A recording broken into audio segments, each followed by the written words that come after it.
Boa noite a todos. Que a paz de Jesus permaneça nos nossos corações e que minha voz permita que eu chegue ao final da página. A página é de Emmanuel, do livro Vinha de Luz, e titula-se Nossos Irmãos. E a citação está em João, capítulo 4, versículo 21. E dele temos este mandamento, que quem ama a Deus, ame também a seu irmão. João. Comentário de Emmanuel. Em verdade, amamos a Deus em todos os motivos de júbilo dentro da nossa marcha evolutiva.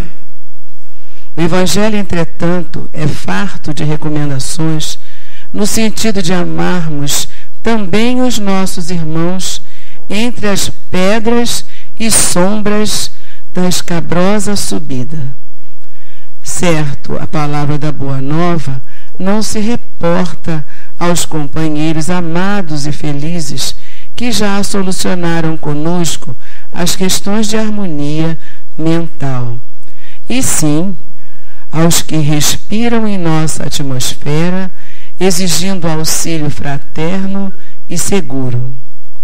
São eles, os nossos irmãos doentes que reclamam remédio, os infortunados que pedem consolo, os fracos que esperam defesa, os ignorantes que anseiam por esclarecimento, os desajustados que necessitam de compreensão, os criminosos distanciados do socorro e da luz, os insubmissos que nos desafiam à tolerância, os desequilibrados que nos induzem a vigiar para o bem, os demolidores que nos oferecem o ensejo de reconstruir, os revolucionários que nos auxiliam a reconhecer os benefícios da ordem, os que nos ferem, ajudando-nos a desbastar as próprias imperfeições, os que nos perseguem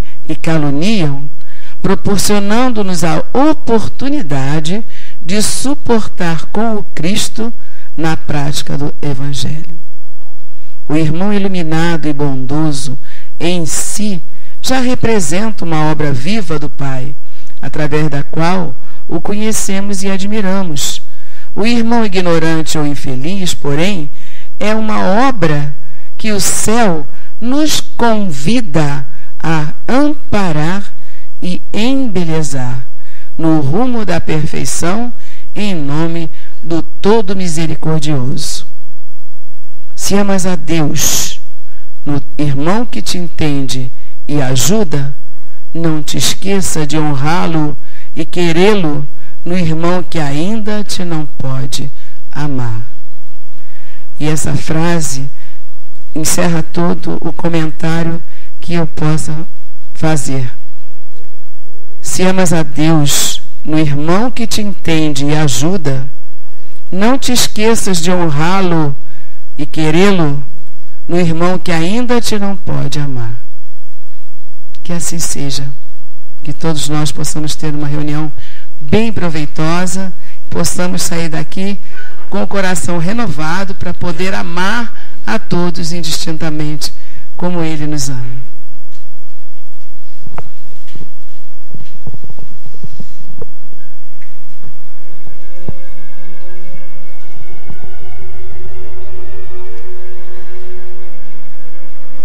Graças a Deus. Obrigada, Senhor, por mais um dia, mais uma noite em Tua casa. Obrigada, Senhor, por termos conseguido chegar até aqui. Obrigada, Senhor, por tudo que recebemos. Obrigada, Senhor, pelos obstáculos que surgem em nossas caminhadas, pois sabemos que são oportunidades de crescimento, de fortalecimento para o nosso espírito. Obrigada, Senhor, por tudo. e te rogamos nesse momento, por todos que nesse momento encontram-se aflitos, chorando, com fome, com frio, que o teu amor possa estar envolvendo, e temos a certeza que está, a todos esses corações aflitos, sejam encarnados ou desencarnados. Te rogamos, Senhor, envolve toda essa humanidade, e que nós aqui hoje, que aqui chegamos, possamos estar receptivos às reflexões que serão trazidas pelo nosso companheiro. Que possamos, Senhor, estar com os nossos corações, com as nossas mentes abertas, para que possamos absorver, apreender e sairmos daqui refletindo como é bom, Senhor, estar contigo. Envolve o nosso companheiro Marcelo, que ele traga, de acordo com as nossas necessidades, o teu evangelho, Senhor. Obrigada por tudo mais uma vez. E é em teu nome, Jesus querido, em nome dos nossos guias e protetores, dos protetores espirituais desta tarefa, mas acima de tudo em nome de Deus, é que estamos dando por iniciada a reunião da noite de hoje. Envolve-nos, envolve o nosso companheiro Marcelo, e que a noite seja de muita harmonia, de muita paz e de muita luz. Que assim seja. Graças a Deus. Boa noite. Agora é estranho a gente não se ouvir no microfone, né? Parece que a gente está sem voz, mas que a paz do Senhor Jesus, que o nosso querido mestre possa estar ao nosso lado em mais esse momento de reflexão, de estudo, nesse espaço de amor, nessa casa tão querida que nos acolhe, que nos recebe, que nós possamos sair daqui cada vez mais fortalecidos no propósito maiúsculo, magnânimo de nós caminharmos mais ajustados com as questões, com os elementos e os fatores que estão dispostos diante de nós para que nós possamos dar conta de toda a tarefa que nos cabe. Então, bendita seja a casa que abre sua porta para poder nos receber, para poder promover em nós o tratamento necessário e, consequentemente, nos dar todo o apoio. É sempre motivo de muita alegria quando a gente vem à casa, embora hoje, com a saudade, com a ausência física da nossa querida tia Guacira, que está se recuperando da sua disfunção orgânica, que os bons amigos possam cuidá-la, tratá-la em suas necessidades e que ela possa retornar o mais breve possível à tarefa, né? Uma outra consideração importante a fazer é que nós estamos numa casa espírita e não olvidemos que numa casa espírita tem espíritos. E o que é mais interessante, esses espíritos que nos acompanham até aqui e os espíritos que já se encontram aqui, eles têm um firme propósito de promoverem um autotratamento ou até mesmo nos auxiliar no processo de recuperação das nossas desorganizações, desestruturações físicas. Então é muito importante que ao chegarmos a casa, a gente abra o nosso canal de sensibilidade. Até aqueles que falam assim, mas eu não sinto nada, né? O famoso médium paralelepípedo, né? Eu não sinto nada, eu não ouço nada. Esse negócio para mim é muito estranho, porque o pessoal fala aí esses negócios, mas eu não sinto nada, né? Isso é um ledo engano, né? Isso é um ledo engano. Os canais, eles precisam estar dispostos, abertos, porque a primeira barreira é a descrença. Se nós nos colocamos em dúvida se realmente existe a presença de Espírito entre nós, seguramente mais difícil será a sua participação, o seu concurso perante as nossas necessidades. Então aqui é um momento onde a gente, como nós podemos ver no início, a nossa irmã procurando dar esse conforto, essa estabilidade emocional, esse relaxamento, para que nós possamos perceber melhor, sentir melhor, para que os eflúvios magnéticos possam chegar junto a nós de uma maneira bem mais eficaz. Então, dita aí as primeiras considerações, as primeiras saudações, o tema que nos propuseram para a noite de hoje trata de um capítulo do livro Renovando Atitudes, do nosso querido Hamed. E a lição tem como título Eu Não Merecia. Eu acredito que vocês já tenham posse do tema, né, que ele já seja divulgado antecipadamente, e vocês já tenham o entendimento que hoje nós iríamos tratar de um assunto como esse. E aí a gente fica pensando, bom seria se a minha sogra pudesse vir hoje aqui ouvir esse tema, né? O meu chefe, se ele pudesse vir aqui, o meu chefe seria muito bom, né? Meu vizinho, aquele perturbado, seria muito importante ele estar aqui, porque todos eles são barreiras para o meu progresso. Todos eles atormentam a minha vida, né? Deixam a minha vida bastante difícil, né?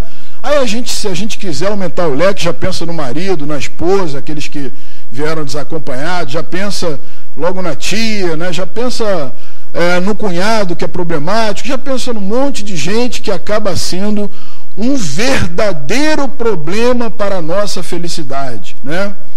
Porque nisso tudo tem um fato interessante. Nós somos infelizes por causa dos outros, correto? Tempo para pensar. Porque se nós não pensarmos nas coisas, a gente não consegue tirar proveito delas, né? Mas é interessante que pode ser que os que responderam que não estão já sob o efeito do relaxamento que a nossa irmã nos propôs. Os que pensaram, os que ficaram em dúvida, né, estão pensando assim, mais ou menos, porque ou não é. E tem aqueles que realmente, que efetivamente acreditam nisso. Por quê? Porque na hora mesmo do fervor, naquela hora mesmo, né, da emoção, na hora que nós saímos de todo o estado de estabilidade mental, psíquica, a gente fala mesmo, né? Você é um entrave na minha vida, né? Quando a gente para avaliar o sentido dessa expressão, a gente não consegue de fato abster todo o conjunto, toda a carga emotiva que envolve uma expressão como essa. E até mesmo a crença de que os nossos irmãos que caminham conosco são obstáculos para a nossa vida. Quando nós usamos essa expressão eu não merecia, ou mais comumente ninguém merece, essa aí o pessoal lá fora fala bastante, né? Quando nós usamos essa expressão, nos apresenta muito claramente a questão de que será que nós entendemos muito bem o papel de nós estarmos no planeta ainda com características como as nossas? Será que nós entendemos muito bem o papel de encarnarmos em condições tão adversas, em vias de conviver com vicissitudes tamanhas, e tirarmos proveito a nosso favor, para o nosso crescimento, né, para a nossa alegria, para que nós possamos efetivamente aproveitar todos os recursos que são disponibilizados? Então fica para nós já de imediato essa proposta de reflexão. Será que nós conseguimos entender muito bem o que é estar no planeta de provas e expiações? Salvo os que estão chegando aqui pela primeira vez e que não coadunam ainda da ideia, da filosofia, da multiplicidade das vidas, estes estão com a garantia do desconto, ou seja, pode pensar o que quiser. Mas aqueles que já frequentam a casa espírita, que já têm acesso ao estudo das obras básicas e já começa no seu mundo interior trabalhar a possibilidade da compreensão de que nós não estamos vivendo hoje pela primeira vez, a coisa muda de figura radicalmente. Por quê? Porque a gente começa a entender o que representa a nossa presente existência. Qual o sentido da nossa presente existência? Por que que é tão necessário que nós tenhamos que conviver com situações tão dolorosas, tão aflitivas? Aliás, Kardec e os espíritos dedicaram no Evangelho segundo o Espiritismo um capítulo específico para tratar essas questões, que nada mais é do que uma reflexão acerca das bem-aventuranças que o Cristo nos asseverou. E lá no seu capítulo 5, seu capítulo 5, trata do bem-aventurados os aflitos. E bem-aventurados os aflitos é um capítulo que tem um poder consolador fenomenal. Enquanto nós aguardarmos a oportunidade de estarmos aqui, podendo trazer um sentimento para os queridos irmãos, nós observávamos algumas mensagens e dentre elas tinha a possibilidade da gente aprender como se fazer o Evangelho no lar, o culto do Evangelho no lar. Fica sempre para nós a ideia, o sentido de que será que nós estamos fazendo bom uso dos recursos que são disponibilizados a nosso favor? Será que a gente consegue de fato pegar um material como esse e refletir sobre e começar a sentir no nosso canto, no nosso quarto, no nosso mundo interior, para que tudo isso tenha efeito em nossas vidas? Então, nesse nosso primeiro momento, meus irmãos, todas essas provocações é para a gente avaliar o que nos traz hoje aqui a Casa Espírita. O que traz cada um de vós aqui na casa hoje? Vocês têm ideia, vocês têm sentido do que fez com que vocês se afastassem dos seus pontos de origem, saíssem nessa temperatura relativamente baixa e viesse aqui ficar por alguns minutos ouvindo um perturbado falar para vocês? Vocês têm noção disso? Obviamente que essa movimentação tem um fundamento, tem uma razão e tem um para quê. Se nós pudéssemos avaliar as nossas escolhas só nessa presente existência, a gente pararia para pensar assim: quantas coisas que aconteceram na minha vida que, se eu tivesse um pouco mais de experiência, um pouco mais de maturidade, um pouco mais de compreensão, eu teria feito uma outra escolha. Alguém aqui já teve a oportunidade de fazer essa reflexão? Eu, com 45 anos, já fiz inúmeras delas. Inúmeras delas. E aí, quando a gente sinceramente faz essa reflexão, a gente está meio que conversando com o Pai de que: Senhor, será que eu posso ter a oportunidade de fazer uma escolha diferente? Será que é possível eu voltar no tempo e fazer diferente? Será que é possível a gente voltar no tempo e fazer diferente? Obviamente que não. Para o Espírito não existe tempo. A relação com o universo ele é atemporal. Porém, para a nossa estrutura dimensional, para o nível dimensional que nós estamos, as nossas escolhas do pretérito já refletem no agora.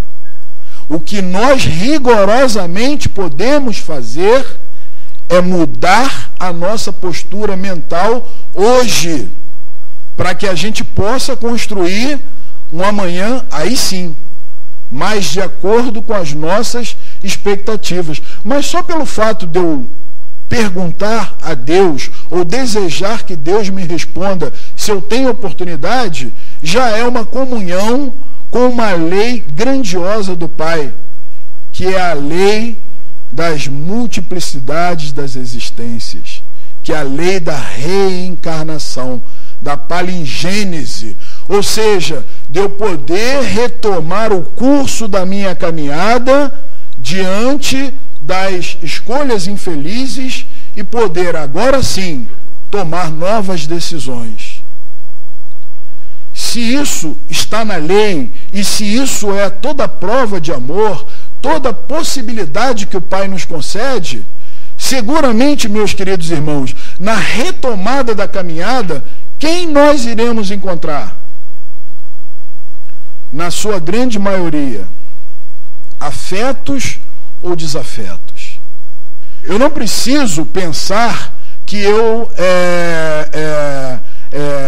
esvaí vidas, que eu ceifei vidas.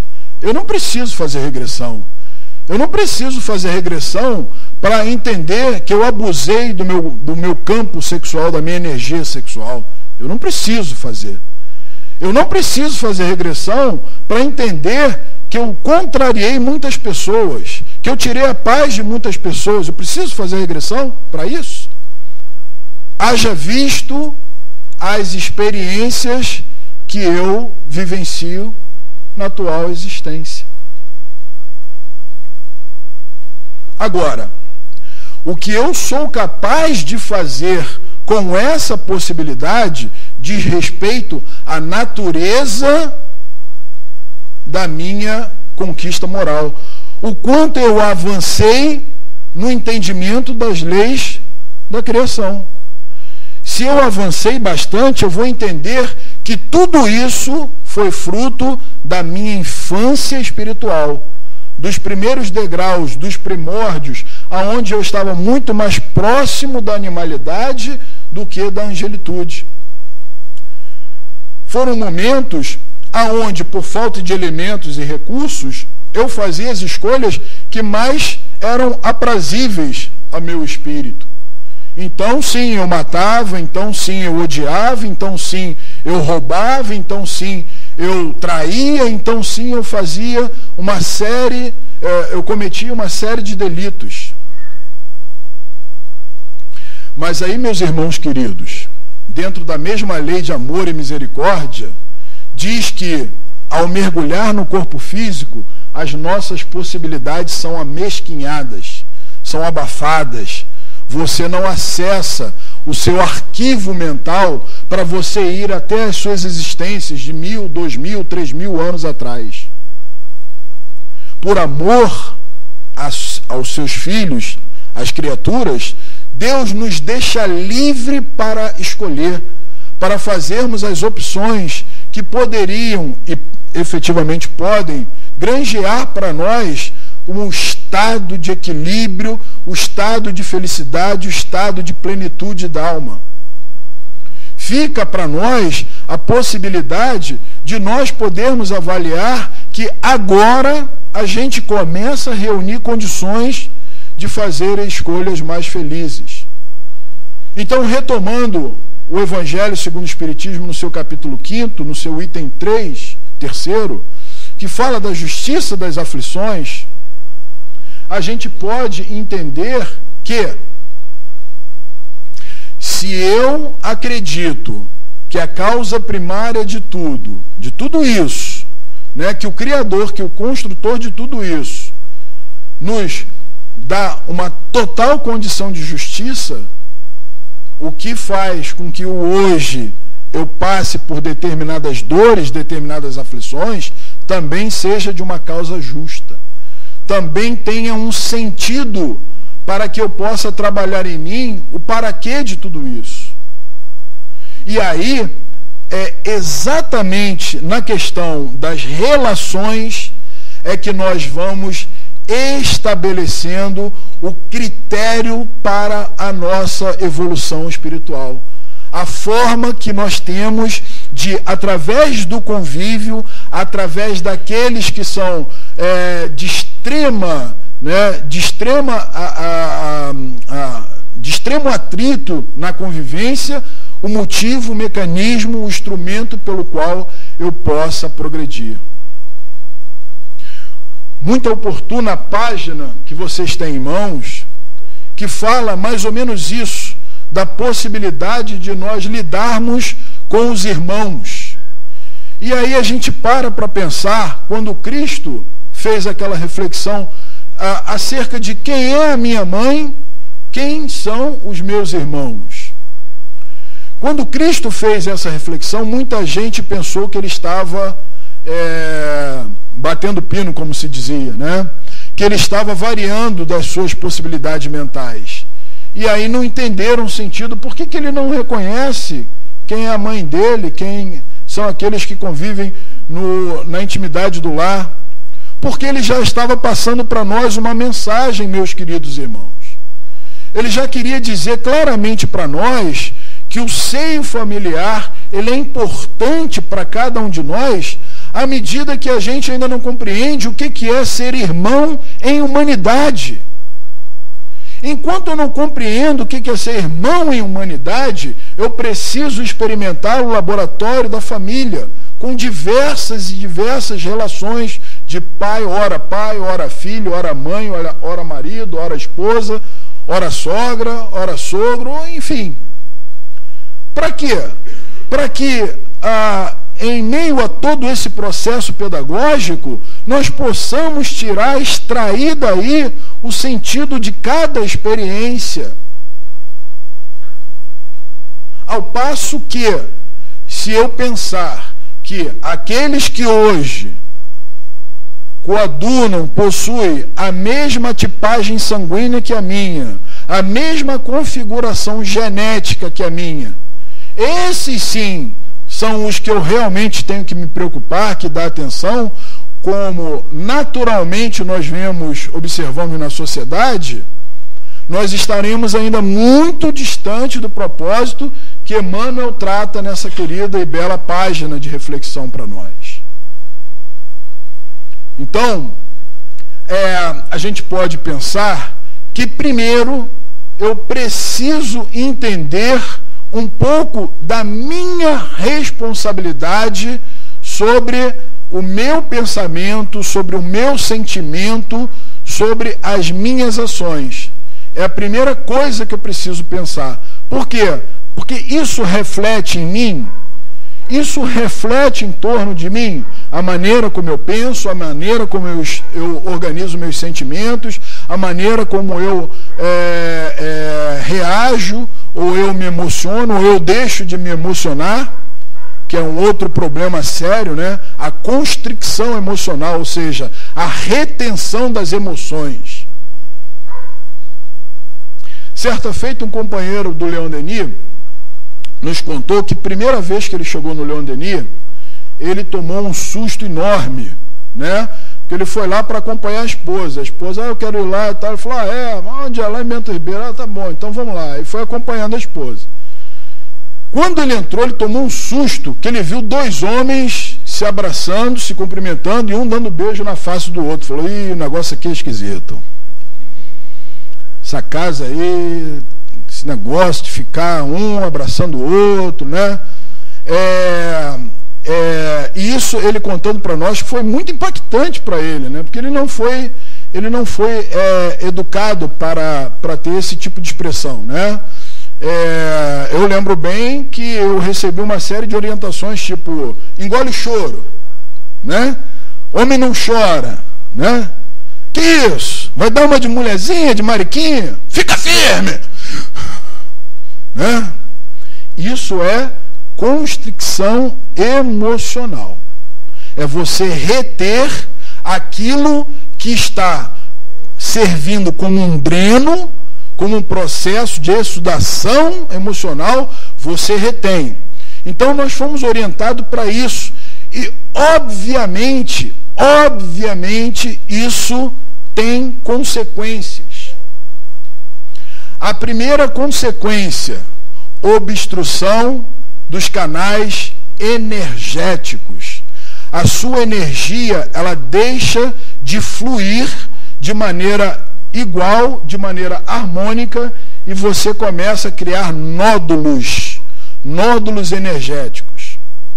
Segunda consequência, esses nódulos energéticos, eles começam a vibrar em distonia, causando desequilíbrio orgânico. A terceira consequência, quando o órgão começa a receber energias de baixa qualidade, ou desarmonizadas, ou distônicas, ele começa a reagir, a processar uma síntese proteica completamente oposta do que vinha sendo feito. E a partir desse momento está estabelecido a enfermidade.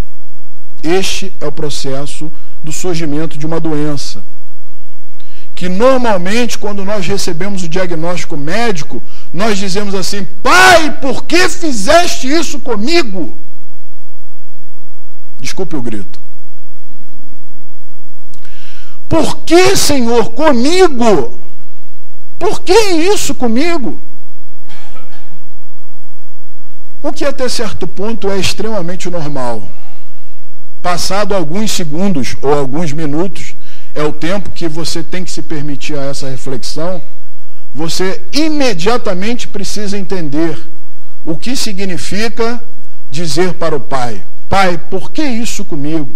Eu não merecia isso, Pai, passar por isso. Porque, meus irmãos, convenhamos, nós temos conhecimento exato da força, da energia, da correlação da nossa estrutura espiritual com a nossa estrutura física. Nós sabemos como nós estamos conectados, espírito com corpo físico. Nós temos a exatidão de como se estabelece. Eu acredito que a grande maioria de nós não. A grande maioria de nós não tem a menor ideia. Mas olha só, Kardec já dizia que a ciência, ela anda de par, ela deve andar de par, de mãos dadas com a religião. Não pode haver fissão, não pode haver ruptura. Uma corrente não pode puxar para o lado e a outra para o outro. Espiritismo é ciência, filosofia e religião. Então elas têm que andar de par. Sabe o que está acontecendo? Tem um hospital nos Estados Unidos, a HeartMath, que está fazendo, aliás, já concluiu a experiência. Pegou um grupo de pessoas e fez a coleta de material genético dessas pessoas. Retirou células, foi lá no núcleo delas e separou o material genético, o DNA delas. Pegou essas pessoas, colocou num prédio, numa sala, e submeteu essas pessoas a uma série de estímulos. No mesmo prédio, numa sala ao lado, o material genético foi colocado e, ao mesmo tempo, feitas as devidas medições de como esse material se comportava. Ou seja, a nível de abertura de alça, a nível de transcrição de material, ou seja, comportamento genético. O que eles começaram a observar?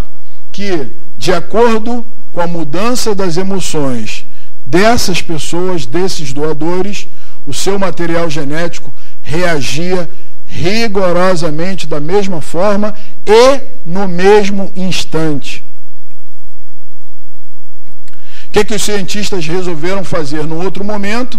Pegaram esse material e começaram a distanciar. E à medida que eles iam distanciando, eles iam identificando a mesma reação nos elementos que eram considerados. Eles pararam de fazer o exame quando colocaram o DNA a 80 quilômetros de distância, porque eles foram, até parar numa outra cidade. E o DNA continuava reagindo rigorosamente da mesma forma como o seu emissor, como aqueles que tinham sido separados e submetidos a estímulos estavam reagindo. Qual a conclusão que nós podemos chegar? que o nosso pensamento age e interage diretamente com a nossa estrutura genética, com a nossa intimidade celular, promovendo assim modificações significativas, para o bem ou para o mal. Aí vem a física quântica e diz assim: todos nós estamos interconectados no universo através da vibração, porque tudo no universo vibra. A matéria nada mais é do que a condensação de algo, né, que nós podemos chamar de energia, e que a doutrina espírita, por orientação dos espíritos, chamam de fluido cósmico universal. O fluido cósmico universal, ele se condensa, e as suas inúmeras condensações criam corpos, criam estruturas, que faz com que todos nós, partindo de uma mesma matriz, partindo de uma mesma matéria-prima, vibramos uníssonos, da mesma maneira. Isso, meus queridos irmãos, é a ciência, comprovando, atestando e garantindo que os espíritos já vêm nos falando há longas e longas datas. O que falta para nós? Material para reflexão? O que falta para nós? Capacidade de entendimento? O que falta para nós é o que o Evangelho chama de maturidade do senso moral. Independe de idade, de crença, de cultura, de nível social, depende única e exclusivamente da maturidade do espírito, daquilo que o espírito é capaz de receber e processar. Por isso, a grande reflexão para nós, na noite de hoje, é talvez em cima daquilo que André Luiz, esse glorioso mensageiro do mundo espiritual, nos fala acerca do que nós somos, né? Ele diz claramente que nós somos herdeiros de nós mesmos.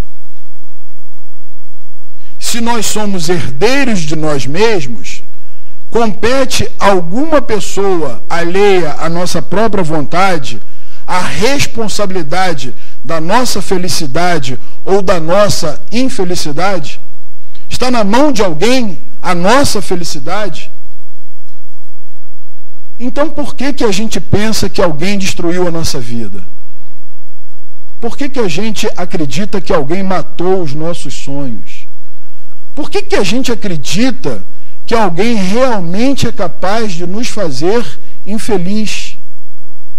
Meus irmãos, isso só vai acontecer de fato se nós negligenciarmos a nossa capacidade de potencializar a nossa vontade e de colocar acima de tudo, de qualquer coisa, o nosso poder de pensar, de interagir, de mudar os nossos hábitos, os nossos conceitos. Tem pessoas que dormem há mais de 40, 50, 60, 70 anos com o mesmo pijaminha. Eu conheço uma pessoa que ganhou um pijama de presente.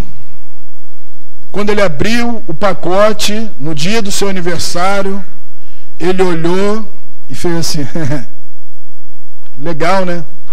E imediatamente sumiu, porque ele não dorme sem o pijama de mais de 50 anos lá. Aquele pijama tá um bagaço, aquele fiapinho, aquele trapo, né? Eu dou os parabéns à tecelagem que preparou aquele material, as mãos caridosas das costureiras que fizeram, porque resiste bravamente às intempéries, né? Ao suor, né? Às altas temperaturas do corpo, né? As outras substâncias que o nosso corpo exala, né? De todo o matiz, de toda a natureza. Agora imaginem um pijama durar tanto tempo assim, a pessoa falar, eu não durmo com outro pijama. Eu tinha um primo que eu interrompia a trajetória dele com o travesseiro dele. Ele dormia já por longos, aproximadamente, ele estava com uns 10, 11 anos de idade, ele dormia uns 10, 11 anos de idade com o mesmo travesseiro. Eu não sei dizer qual a cor de um travesseiro que nunca foi lavado. Vocês imaginam a cor que a gente pode determinar para um travesseiro assim? Dizia minha avó que é a cor de burro quando foge. Eu nunca vi um burro fugindo, então eu não sei como é que é essa cor. Mas o travesseiro era horroroso. Ele chegava a ser... você botava ele em pé, ele ficava em pé. Então, sua estrutura tão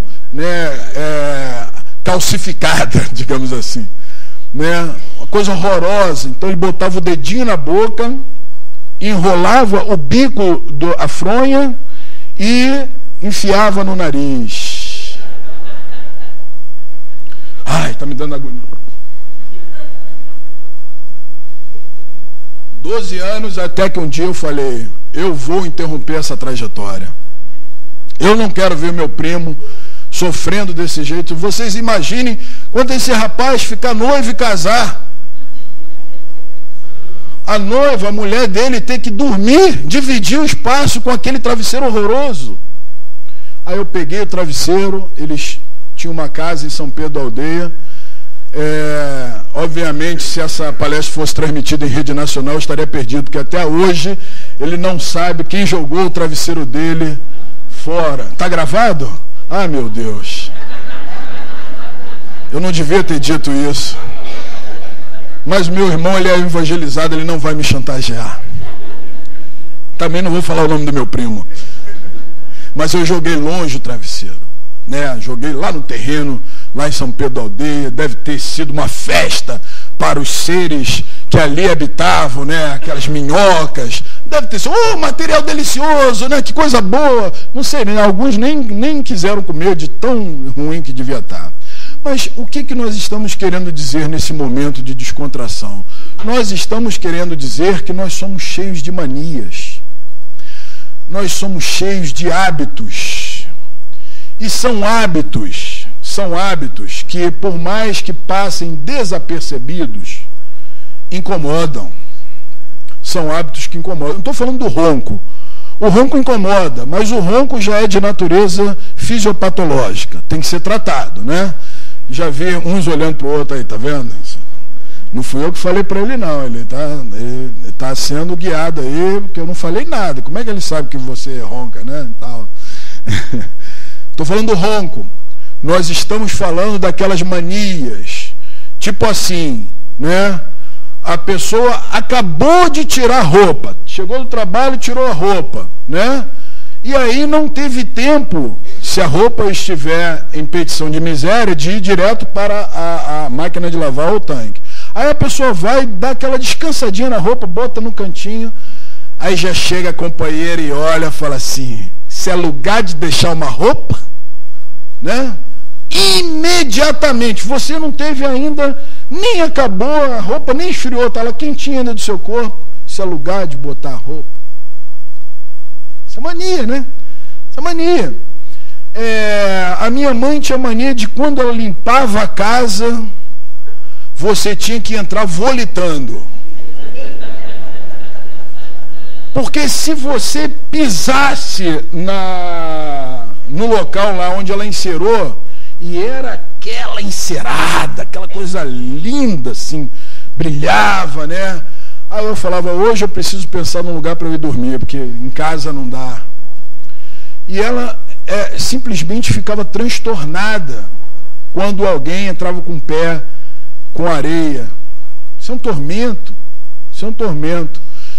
Tem uma outra muito interessante, a minha tia, essa minha tia. Ela, domingo, ela come galinha ensopada com batata, arroz, feijão e maionese. Sendo que a maionese tem um detalhe particular. Ela passa a colher em cima e ela fica lisinha, a maionese. Um dia eu era guri, cheio de fome, era mais ou menos umas 11 horas da manhã, eu resolvi mexer na maionese aí. Meti a colher na maionese. Quando ela olhou, meu Deus, quem mexeu aqui? Eu falei, foi eu. Podia não? Não! Né? Servido impreterivelmente ao meio-dia. Né?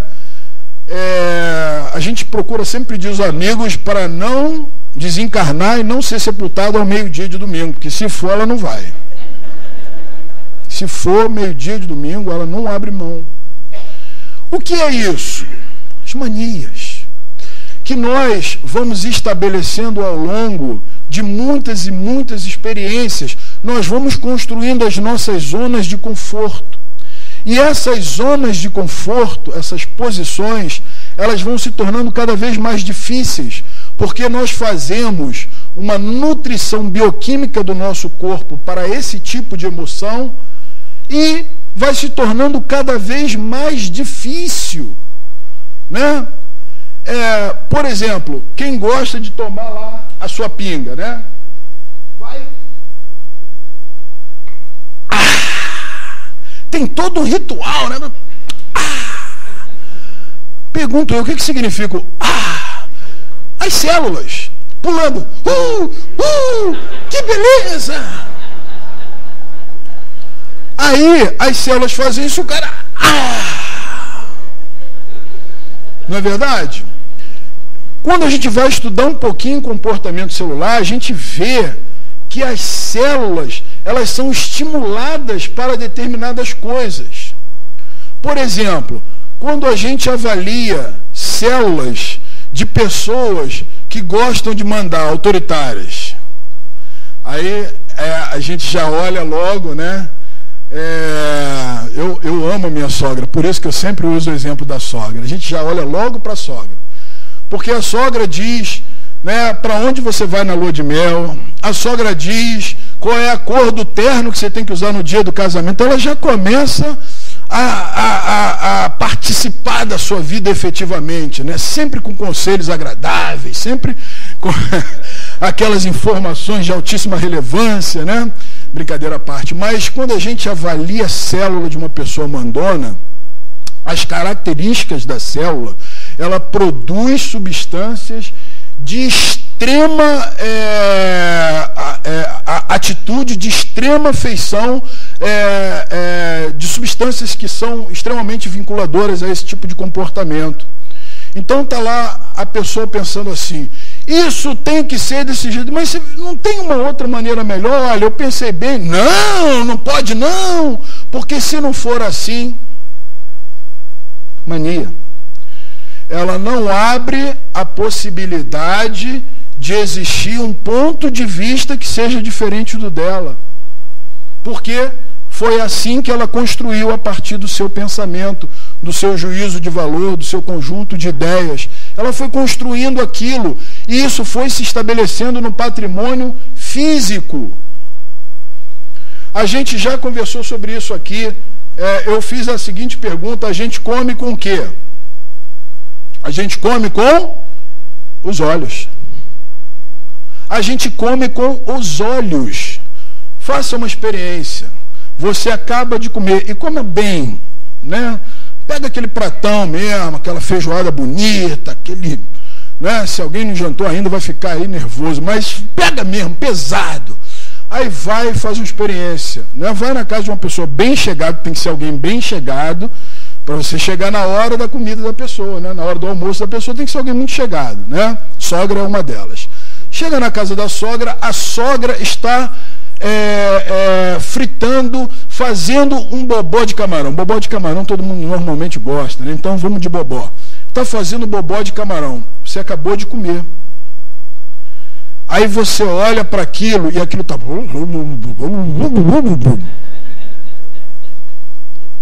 Aí suas células começam a fazer assim, ela está falando comigo. Ela está querendo dizer que ela está simplesmente deliciosa. E aí você começa a produzir uma série de substâncias, sua boca começa a salivar intensamente. Aí você já começa a falar assim, que hora mesmo você sai esse negócio aí? Você já começa a produzir substâncias. Por quê? O seu cérebro antecipa a informação de que aquilo ali é extremamente saboroso. daí é um passo para você estar sentadinho, batendo de novo um bolão. E para isso, meus queridos irmãos, a gente pode dizer que todas as emoções são construídas dessa maneira. Desde o vício em drogas ilícitas, em substâncias ilícitas, até o vício da fofoca. Fofoca é um vício. A gente fala, quando vê está falando. Fala de todo mundo, fala de quem apareceu, fala de quem não conhece. Né? A esposa do príncipe saiu de praia, lá de praia, foi para uma praia lá, sei lá, Saint-Tropez, sei lá onde ela foi, que o pessoal faz topless. Como é que pode fazer topless? Uma mulher da corte. A gente emite as opiniões para tudo quanto é lado. Isso é vício. Isso é vício. Então, se nós não reunirmos um entendimento acerca desse conjunto de fatores emocionais, comportamentais, bioquímicos em torno de nós, dificilmente nós vamos entender que nós somos os culpados de tudo isso. Dificilmente nós vamos entender que aquela pessoa que eu elegi, né, para ser aquele ou aquela que vai caminhar ao longo de toda a minha existência, eu já faço uma análise, já faço uma análise de que ele ou ela tem todos os requisitos para promover em mim a tal da felicidade esperada. Então eu me apaixono, eu me envolvo emocionalmente, inicio e estabeleço uma relação, e ali adiante eu me decepciono.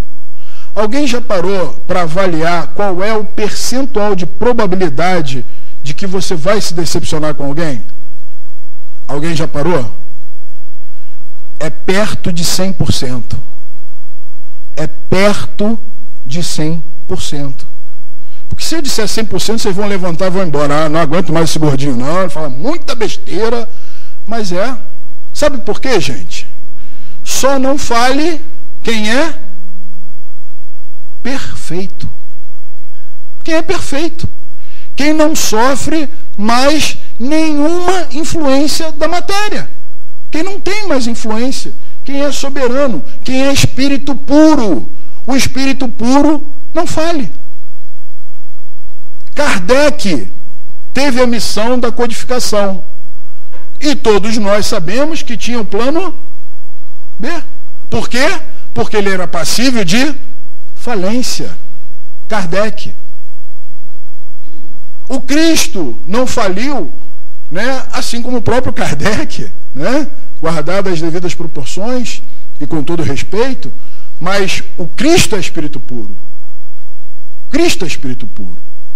Então nós precisamos entender que alguém, em algum momento, vai contrariar as nossas expectativas. Por que então eu vou esperar para pensar que a pessoa me fez infeliz ou me magoou? Para quê? Então eu já espero que a pessoa vai me decepcionar. Não! Construa o pensamento de que se você está disposto ou disposta a conviver com essa pessoa, você tem que aceitá-la como ela é. E você tem que trabalhar em si os elementos mais apropriados para a convivência. Eu não consigo conviver com uma pessoa que deixa a meia em cima do sofá. Beleza, não fica com essa pessoa. Mas, muito provavelmente, você vai encontrar pessoas que têm outros tipos de manias. E aí, como é que fica? Tu vai ser um solitário? Ou uma solitária? Vai viver sozinho, sozinha? A proposta, meus queridos irmãos, de eu não merecia, na reflexão em cima dessa assertiva equivocada de eu não merecia, é nós começarmos a pensar num outro tipo de construção para a nossa caminhada. Nós estamos vivendo um momento de transição planetária. E essa transição planetária, ela não vai acontecer como estão anunciando. Não vai ser água suja que vai ser posta fora e depois colocada água limpa. Não vão ser expulsos os espíritos porque não cumpriram a vontade do Pai. Não é absolutamente isso, não significa exatamente isso. A mudança planetária está atrelado à mudança da forma como nós pensamos acerca do mundo. Pensamos acerca das circunstâncias, pensamos acerca dos objetos e pensamos acerca daquele que nós nos relacionamos. Tudo está diretamente ligado ao apego, àquilo que nos aprisiona, aquilo que ainda nos dá muito prazer e que atende às necessidades da matéria, mas não do espírito. Os espíritos nos falam, nos dizem claramente que a mudança de comportamento pelo desejo real de se querer estabelecer o bem-estar, respeitando os elementos naturais, respeitando as leis e convivendo como irmãos, é o momento que irá se estabelecer e se instaurar um planeta regenerado. E isso começa conosco, como já dizia o grande espírito Mahatma Gandhi.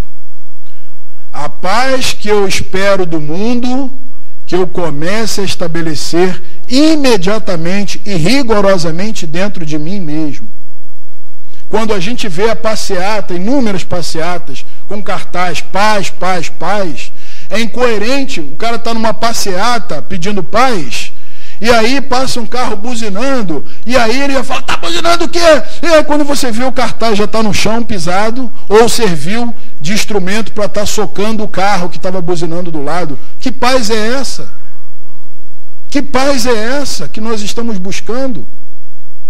A paz aonde a gente olha o noticiário e fala, esse mundo está terrível, a gente não aguenta mais conviver com tanta violência. Aí seu filho na mesma hora chega e fala, pai, não fala agora comigo que eu estou vendo o noticiário. É incoerência. É incoerência. Para nós sairmos um pouquinho mais aliviados de tudo isso daqui, fica a grande proposta para nós que, diante de todas essas adversidades, diante de todos esses obstáculos, diante de todas as aflições, diante de todas as lutas e os embates, a certeza de que não existe um filho sequer desamparado. A certeza de que o amor do Pai, ele é tão maiúsculo, ele é tão magnânimo, que ele nutre a nossa capacidade de se entregar a cada momento.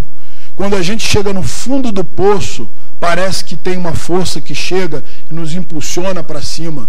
Isso é efetivamente o poder criador do Pai. O amor com que o Pai nos dotou no momento da criação.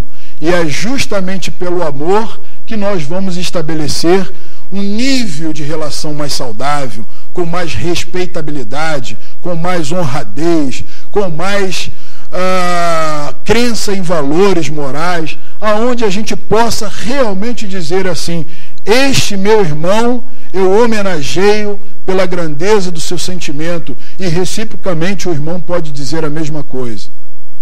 Fica uma proposta para nós, para a gente começar a pensar nessa questão da construção do eu não, na desconstrução do eu não merecia, começar a pensar assim, será que alguém tem alguma coisa a se queixar contra mim? Todos topam fazer essa pergunta? É claro que para o vizinho agora vai estar um pouquinho tarde, mas amanhã de manhã, bate na porta dele e pergunta, você tem alguma coisa contra mim, meu irmão? O quê? Né? E pergunte a todos que você tiver coragem, meu irmão, você tem alguma coisa, te fiz alguma coisa que eu possa reverter? É um processo bastante interessante para cada um de nós. Meus irmãos, que Deus nos abençoe, que os nossos propósitos sejam cada vez mais amparados segundo as mãos misericordiosas de Deus, e que nós possamos cada vez mais nos sentirmos mais seguros, mais fortalecidos e mais resolutos, para que possamos tomar decisões cada vez mais acertadas. Que o Mestre Jesus, o amigo de todas as horas, que o nosso querido, venerável Bezerra de Menezes, possa parar a cada um com um beijo no coração. Que Deus esteja conosco sempre. Queridos irmãos, que a doce e celestial vibração do nosso querido irmão maior, médico das almas, conhecedor das nossas profundezas e das nossas misérias, possa envolver a cada um em vibrações de paz, de luz, de plenitude, para que possamos olhar cada oportunidade bendita e concedida a cada um de nós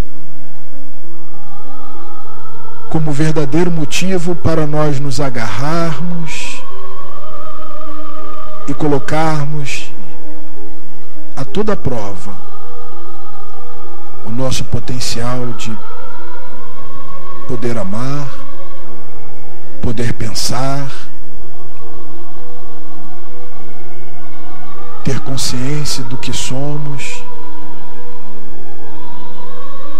de sermos corrigidos com a dor no momento dos equívocos e de utilizarmos todas as nossas potências em benefício da construção de um ser cada vez mais harmônico, mais pleno, mais absoluto, em busca da conquista do gerenciamento das possibilidades que cada um de nós temos de agir em parceria com a matéria, se utilizando dela como instrumento de crescimento e de evolução. Que esse médico possa cuidar de cada ferida, de cada necessidade, de cada ruptura das nossas tessituras mais íntimas, cuidando e zelando de nós, por nós, como se embalando um ser em crescimento, em progressão. Ó Senhor, muito obrigado por tudo que o Senhor nos concedeste ao longo de todas as existências, na noite de hoje e de toda a eternidade que está por vir. Em nome dos gloriosos amigos de luz, em nome desse bálsamo magnânimo, que são as suas vibrações de amor, Senhor, pedimos a permissão para encerrar nossas atividades nesse instante, para darmos continuidade ao trabalho de passe na noite de hoje, nesse espaço de amor. Que a sua luz, que o seu amor, que a sua infinita misericórdia possa estar ao lado de cada um de nós, hoje e sempre, com a graça de Deus.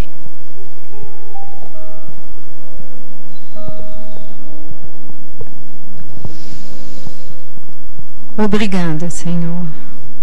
E é em teu nome, Jesus querido, em nome dos nossos guias e protetores, e acima de tudo em nome de Deus,